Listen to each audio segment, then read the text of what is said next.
My sister is always comparing the loss of my husband to the death of his dog, and she got pissed at me when I told her they are not the same.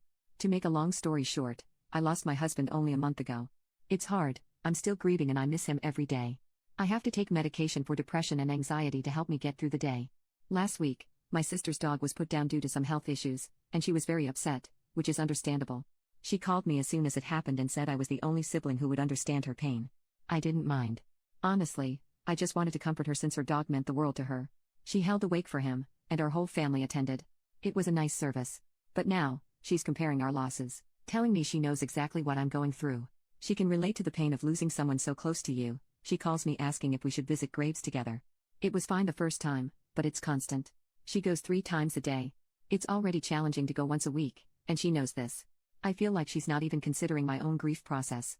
Anyway, I told her that grieving her dog is not the same as grieving my husband. She's upset and refusing to talk to me now. I get it, it was uncalled for, really.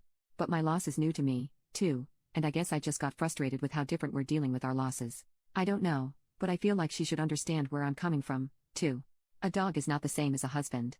A dog can't love you back like a husband can. A dog can't read to your children like a husband can. A dog can't make soup when you're ill like a husband can.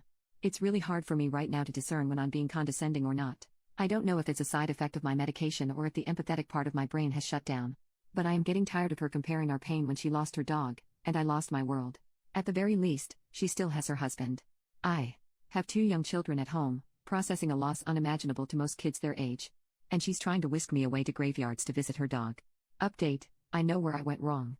After all, it's the whole reason for the post, and I can see where my sister went wrong. I will have an honest conversation with her at some point, and we have spoken since the incident.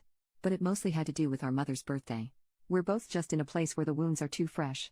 It doesn't help that as a big sister, I am normally always her rock, but this time, I was more like a deflated balloon dealing with so many other things on my mind. It's been a roller coaster this past month, and I think the graveyard visits were possibly more triggering than I realized then. I wanted to be there for her initially, but it was too much. It was never my intention to minimize anyone's pain of losing a pet. I went through a moment of selfishness where I thought she could not possibly understand my pain. I know losing a pet is a painful process for many people. But at the time, I did not think of it as insulting because I didn't mean to imply she shouldn't feel grief over a pet. I had meant it as she couldn't understand the continuous effects of losing your partner and co-parent.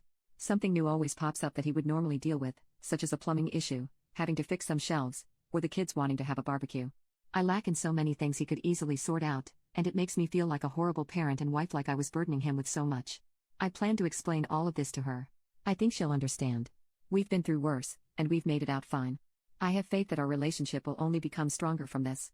I love her, and she's mine as much as I am her rock. But in this particular instance, perhaps keeping a distance is safer for our relationship. We're just too different when we grieve. It's not compatible. But that doesn't mean I don't care about what she's going through.